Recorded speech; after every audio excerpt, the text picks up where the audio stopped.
Buenas noches, doctor Nostroza. Buenas noches.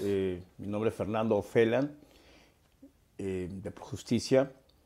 Estamos a pocas horas que el Pleno del Congreso de la República del Perú vea el caso Nostroza, en general el caso de los cuellos blancos, las autoridades del Poder Judicial y el Consejo Nacional de Magistratura, y hay una insistencia política en tratar de incluir el tema de que usted es líder de una organización criminal en el Perú.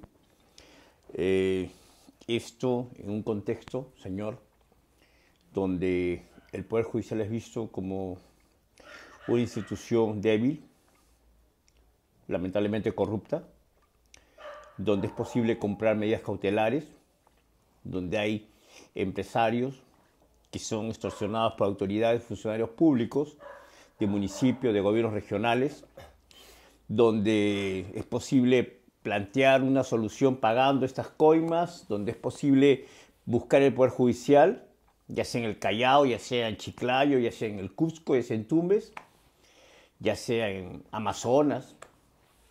Un país donde la gente no cree que los pobres puedan acceder fácilmente a la justicia.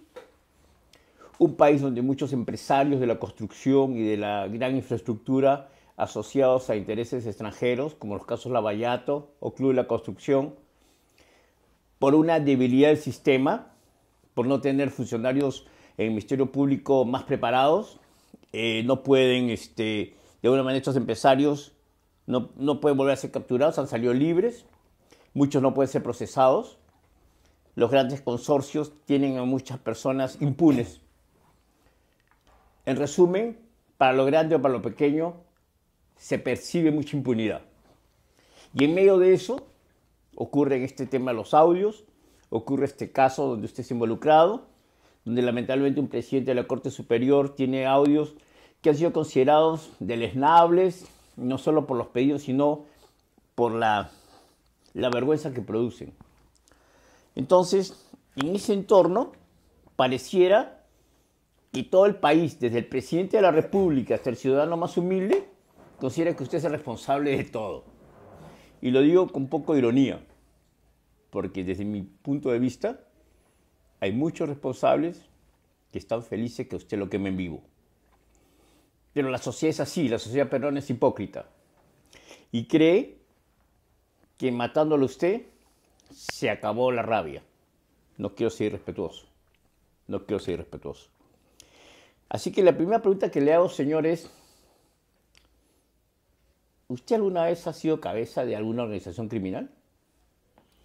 Nunca rechazo ese calificativo de jefe o cabecilla de organización.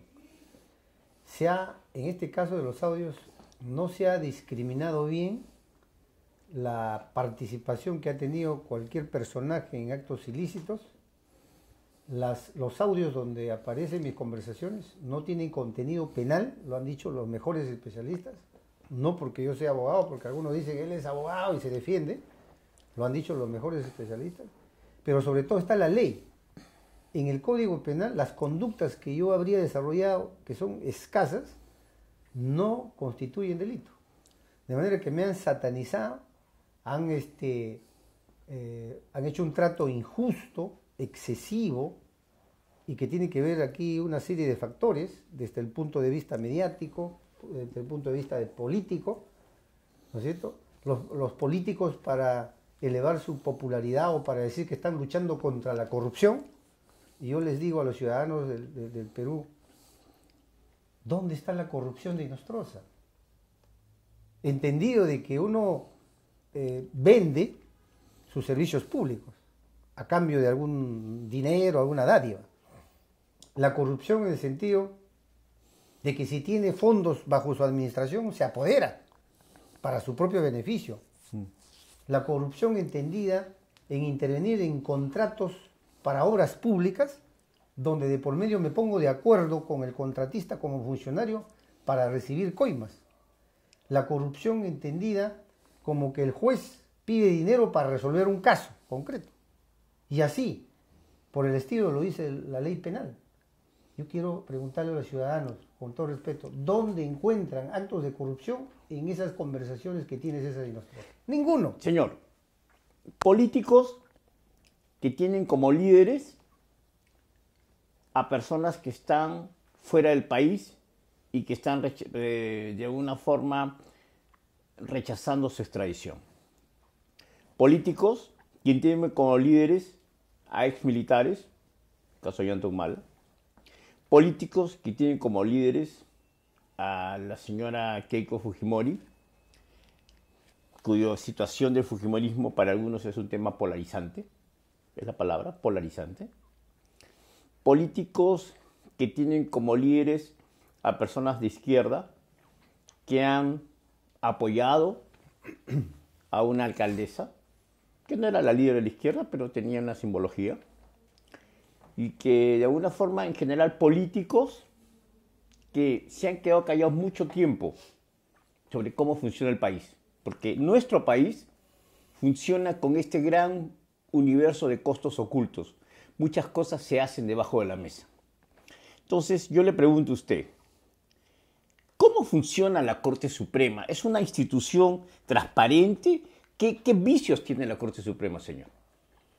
Bueno, no he dirigido la Corte Suprema como para tener una concepción cabal de política institucional. Estaba enterándome recién de cómo funciona el sistema. Me refiero a la Corte Suprema porque yo soy magistrado del Poder Judicial durante 35 años y he podido percibir en las instancias menores de que la lucha constante, aparte de la corrupción, es para resolver los casos rápidamente, porque el pueblo dice justicia que tarda no es justicia. Así es. Y siempre hemos tratado de llevar ese postulado para satisfacer las expectativas de la población. En la Corte Suprema, por lo que yo he podido percibir en los 2 años y medio que he estado, no hay unión institucional. No hay una fraternidad desde el punto de vista positivo. No hay un grupo compacto que dirijan los objetivos de la institución de prestar un buen servicio al ciudadano. Cada uno anda por su lado y no hay un control, si se quiere, de los órganos jurisdiccionales. Y creo yo, a estas alturas, para, digamos, superar los vicios que tiene este sistema, por ejemplo, podría pensarse en una especie de inspectoría o control a los jueces supremos, a pesar que tienen el alto cargo, para ver su producción, para ver la celeridad, para ver la calidad. De esa forma puede mejorar. Y obviamente los órganos de control para evitar casos de corrupción. De manera que cuando usted habla de que la justicia a veces falla en el caso de gente indigente, gente que no tiene recursos, etc., creo que el magistrado ahí tiene que limitarse no solamente a depender del abogado lo que lo va a decir, sino de lo que está en el expediente. En nuestro caso, por ejemplo, nosotros muchas veces hemos visto gente que no tiene abogado, pero si tiene derecho le hemos dado. ¿Usted qué opina del doctor Víctor Prado, que trató hace poco a raíz de un informe que se presentó el fiscal Pablo Sánchez, donde se necesitaba el informe de una fiscal del Callao, donde se necesitaba al mismo tiempo el informe de unos candidatos a colaboradores eficaces, donde se citaba que se menciona el nombre de unos vocales supremos, titulares, que por su sola mención se hizo cuestión de Estado y él ya pidió al Congreso de la República un proyecto de ley para que él tuviera el derecho de suspenderlos. ¿Qué trato de decir más allá del proyecto? Que habría como una especie de purga. Todo lo que toca Inostroza es corrupto. Todo aquel que habla con Inostroza es corrupto. Yo, por hablar con usted ahora, soy corrupto. Es decir, ¿qué fenómeno se está dando que para algunos miembros de la Corte Suprema todo aquel que es referido a usted tiene que ser suspendido, tiene que ser separado, tiene que ser afectado? ¿Qué opina de eso? Bueno, es lamentable que muchas personas hayan renunciado o hayan sido procesadas, denunciadas por haber sostenido la conversación con Inostroza. Pero hay conversaciones con otros altos funcionarios y no les pasa nada. Pero al margen de ello, el hecho de hablar con un magistrado de la Corte Suprema que no ha cometido ningún delito, como estoy ya afirmándolo y no solamente diciendo en actitud de defensa, sino que yo he mostrado no solamente los elementos de prueba y he mostrado el Código Penal donde están descritos los delitos, no he cometido ningún delito, he pedido disculpas al país por las expresiones quizá inapropiadas en algunos casos en mis conversaciones con gente inclusive que no eran litigantes, amigos, he pedido al país por esa conducta quizá o las expresiones inapropiadas, pero nunca he torcido la ley, nunca he violado la ley ni he afectado los derechos humanos. Ahora, respecto a su pregunta, en el tema de las facultades para sancionar a los jueces que estén involucrados en actos de corrupción, estamos volviendo pues a la época de las ratificaciones del Consejo Nacional de Magistratura del año 2001, en que por denuncias o sospechas, ¿no es cierto?, se separaban los jueces. ¿Y cuál fue la consecuencia? Que acudan a la Corte Interamericana de Derechos Humanos y sean repuestos y todavía con un pago indemnizatorio para cada uno. Ese es el costo y al final lo pagan los peruanos. De manera que esto de separar jueces así nomás, sin ningún fundamento, creo que no solamente es irresponsable, porque se puede hacer incurrir en responsabilidad del Estado peruano por violación de derechos humanos, sino también crea una inestabilidad en el sistema. Ahora, hemos escuchado al presidente de la República, el señor Martín Vizcarra, hablar en varios lugares del Perú sobre la corrupción y el combate y toda la presión que esto está generando sobre el Congreso de la República. Después de lo sucedido con la Comisión Permanente, hemos escuchado al presidente de la República hablar casi hay que meter en prisión al responsable, hay que sancionar al responsable. Básicamente se refiere a usted, a Inostroza. Si en este momento esta grabación le estuviera viendo el presidente de la República sentado en su sillón, ¿qué le diría usted? Bueno, es muy lamentable que el jefe de Estado, el presidente de todos los peruanos, pida mi cabeza. Es la primera vez en toda mi vida y en todos los países democráticos donde he recorrido que un presidente de un Estado pida la cabeza de una persona. Esto a mi criterio es una grave intromisión a otro poder del Estado, que es el Parlamento, y que creo ha ocurrido ya en una primera vez cuando han presionado para que saquen los proyectos o reforma constitucional en un plazo determinado, combinatorio, y que lamentablemente a mi criterio el Parlamento no ha sabido defender sus fueros. Ahora otra vez se dice, y eso lo comento, están en los diarios, no digamos mayoritarios, pero analistas más críticos, de que lo que está buscando el presidente es más popularidad. Ha subido creo 14 puntos en estos últimos semanas y seguramente conmigo quiere sumir pues más popularidad. No se entiende por qué él se entromete.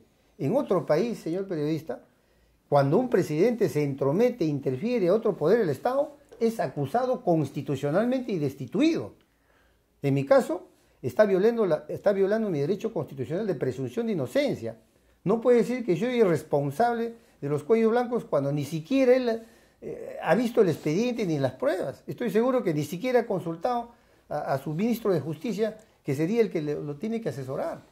De manera que esto me preocupa y ya dio la vuelta al mundo.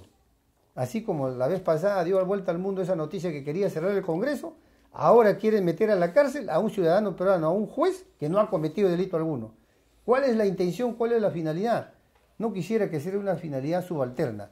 Y acá, como usted también lo ha dicho, hay una hipocresía. Lucha contra la corrupción. ¿Qué dice esos grandes megacasos de que hasta ahora no hay sentencia, donde todos están libres, donde se han apoderado de millones de dólares respecto a un modesto juez que en los audios no pide absolutamente nada? De manera que estoy totalmente contrariado por la actitud del señor presidente y yo le invoco a que recapacite y que deje al Congreso en libertad para decidir lo que corresponda. Y le pido al Congreso también, en esta oportunidad, que sean objetivos, que sean autónomos, que sean independientes, que demuestren que estamos en un Estado constitucional de derecho. De lo contrario, se va a demostrar en el mundo que el que domina, el que se sojuzga a los otros poderes del Estado es el presidente de la República. Y termino con esto. Si se le permite eso al señor presidente hoy, mañana va a pedir al presidente del Poder Judicial que condenen a Juan o Pedro, porque si no, él va a tomar medidas. ¿Estamos qué? ¿En una dictadura? Por favor, quiero que reflexionen, quiero que analicen qué es lo que están haciendo en este momento con la democracia. Está bien, pero regresemos a los audios y regresemos a la existencia de mafias en la sociedad peruana. Hay mafias de narcotráfico, muchos dicen que el Perú es un narcoestado. Yo creo que el Estado está penetrado por muchas de estas fuerzas ilegales y no creo que el Ministerio Público y el Poder Judicial estén exonerados de eso. Creo que somos una sociedad muy vulnerable. Yo le pregunto, doctor Inostroza, ¿usted cree que la corrupción es estructural en el Poder Judicial? Usted que es un hombre de carrera, usted es un hombre que empezó de abajo, es un hombre que ha ido postulando en la Fiscalía, en diversos rangos del Poder Judicial. Usted que ha visto, le pido ahora con sinceridad, con mucha sinceridad y honestidad, que nos diga qué piensa del Poder Judicial, institución a la que usted ha pertenecido tantos años y que hoy aparentemente le da la espalda. Bueno, a ver, siempre he dicho que cada uno responde por sus actos. Yo desde que entré de juez el año 83 me he mantenido pegado a la Constitución y la ley y a las normas que rigen la función jurisdiccional. En ningún momento me he salido de ellas. Cuando fui presidente de 2 cortes, lo que he tratado es, primero, de combatir la corrupción. Y eso está en las estadísticas. ¿Cómo así?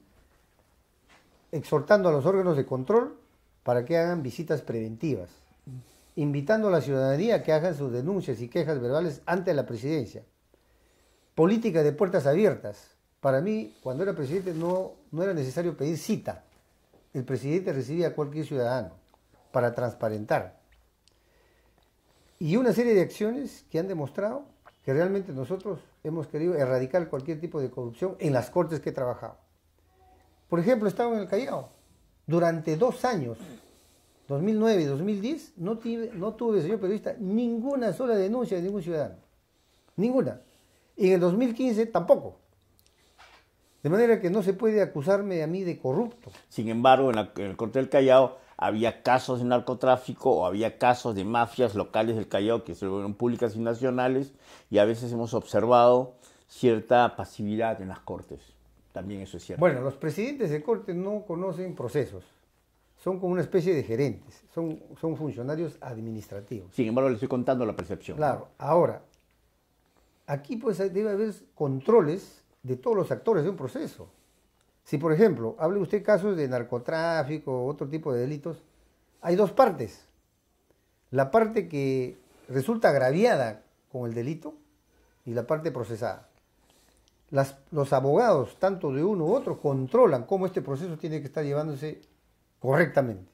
Basta que el juez tuerza la ley, para eso hay denuncias y quejas, para eso hay un control interno. Que después digan que no, que Otorongo no come Otorongo, eso es otro tema, ya es responsabilidad de órganos de control, pero yo entiendo que el órgano de control ha actuado bien, han pedido destituciones, sanciones disciplinarias, etc. Y lo demás, si hay actos de corrupción y no lo denuncian, son cómplices.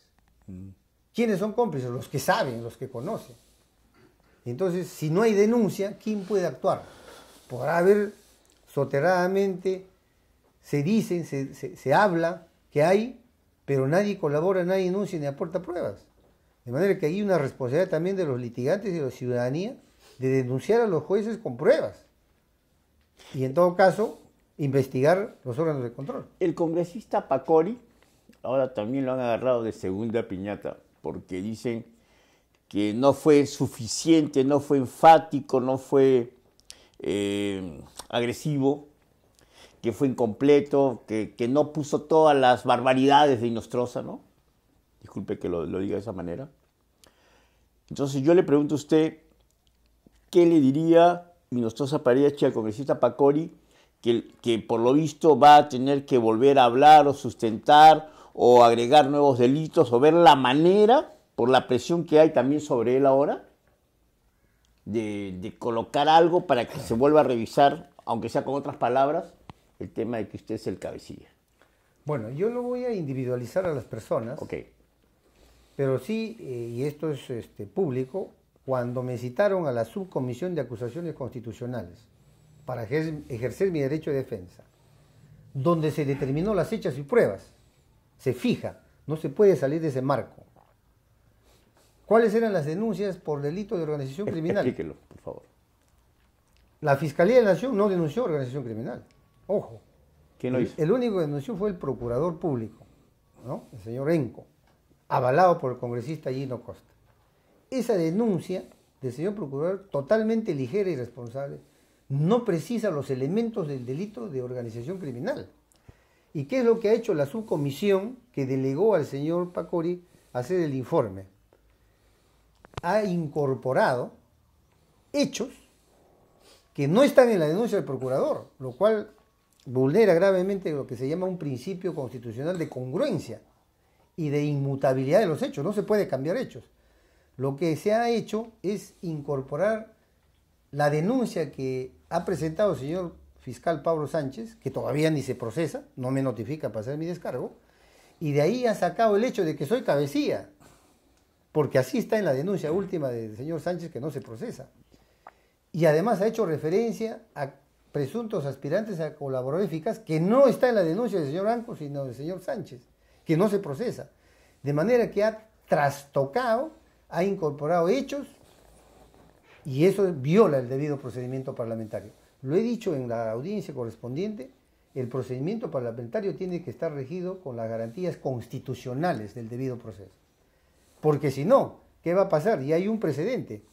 Cuando se destituyeron a los magistrados del Tribunal Constitucional por otro Congreso, ¿qué hicieron ellos? Fueron a la Corte Interamericana de Derechos Humanos y fueron fueron restituidos y repuestos y sancionado el Estado peruano.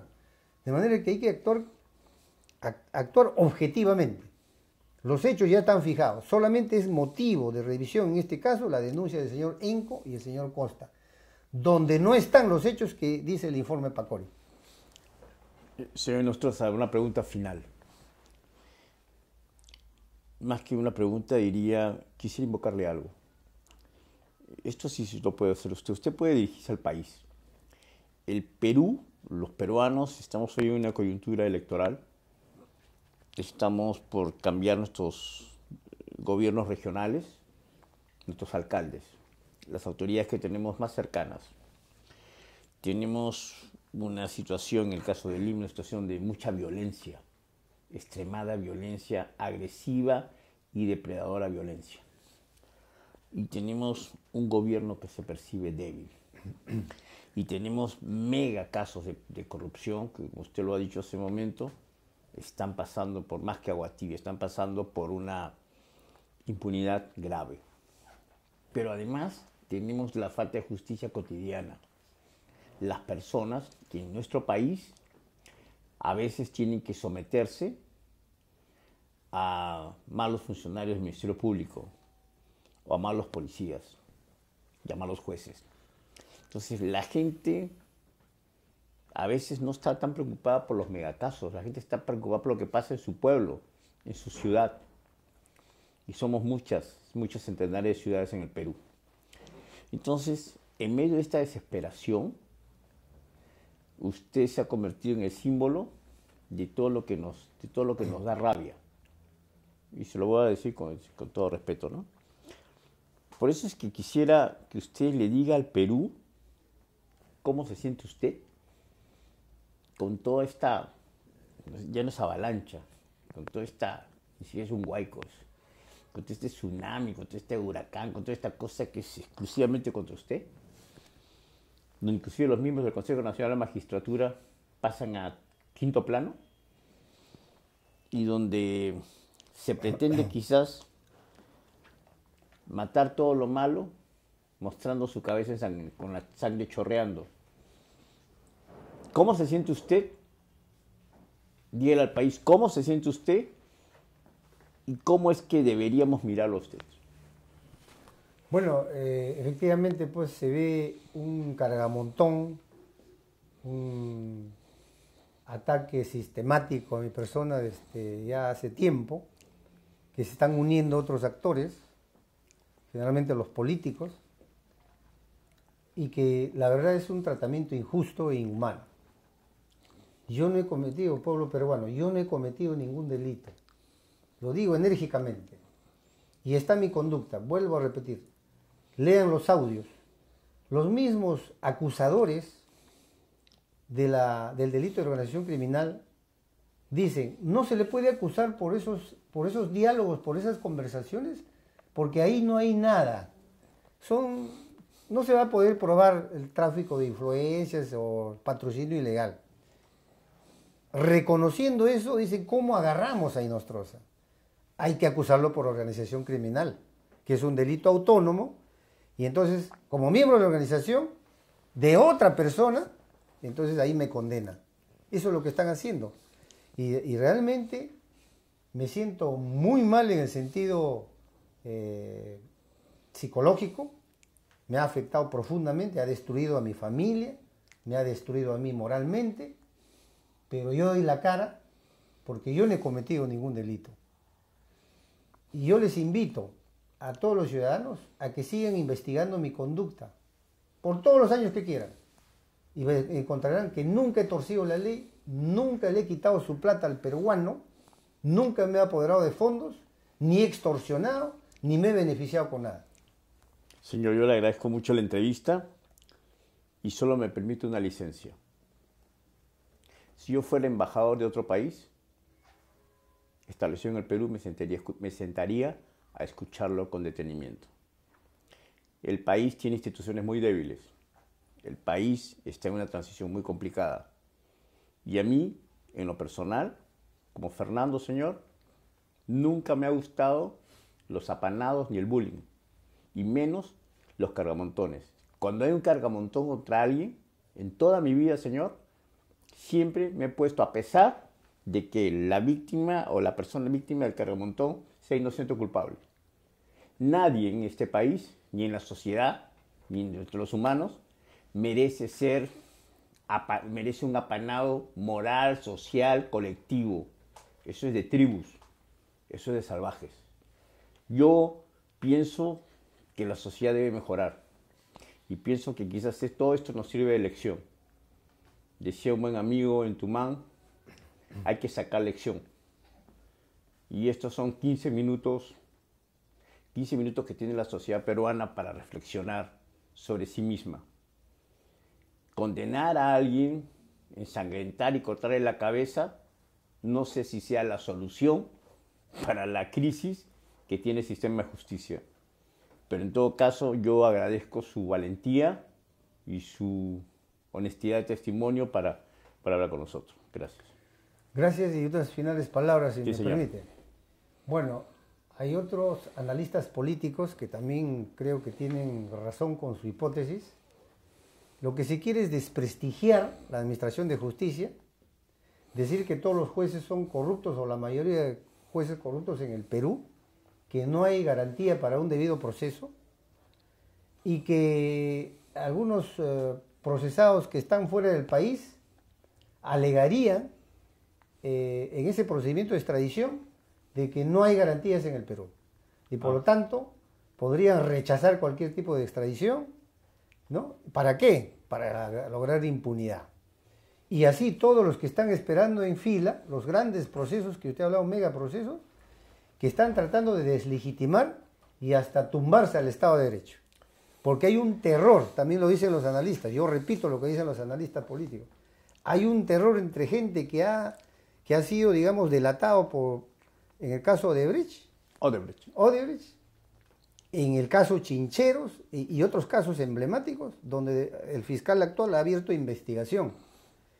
Y hay una lucha por el poder, ¿no? Estaban felices con Pablo Sánchez Velarde y ahora, como ya no está Pablo Sánchez Velarde, entonces quieren destituir al señor Chávarri. Y hay una presión también al Parlamento que los han arrinconado totalmente. O sea, no se puede permitir, vuelvo a repetir, un Estado constitucional de derecho avasallar a otro poder. Que se investigue bien al funcionario. Si no hay pruebas, se tiene que determinar su inocencia y que sigan trabajando. El Perú no es dueño el Perú no tiene dueño a un grupo de personas. El Perú es de los 30 millones de peruanos. Y yo soy modestamente un juez que me ha sido de abajo. Nunca me he metido en cosas ilícitas.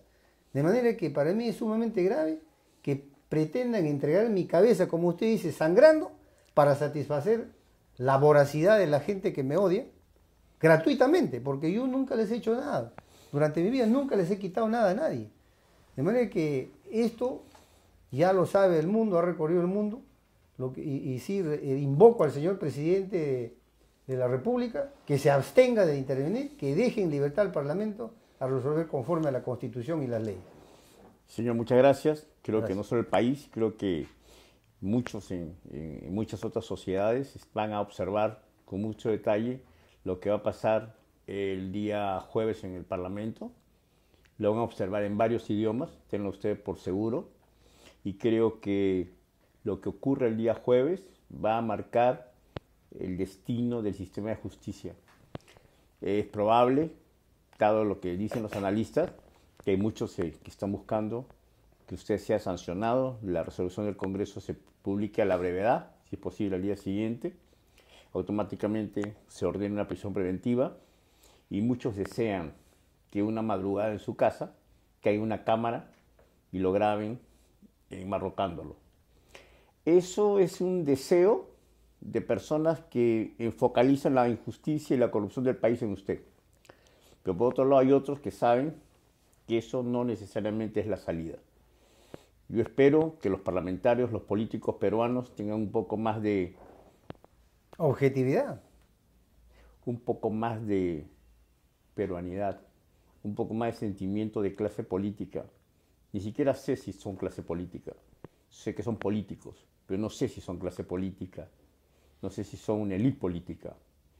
Pero son los políticos que tenemos ahora y son los que están decidiendo lo que pasa con la sociedad en cuanto al estatus del sistema. Y yo solo espero que no se cometa un delito, porque literalmente sería un delito en flagrancia. Gracias, señor. Gracias.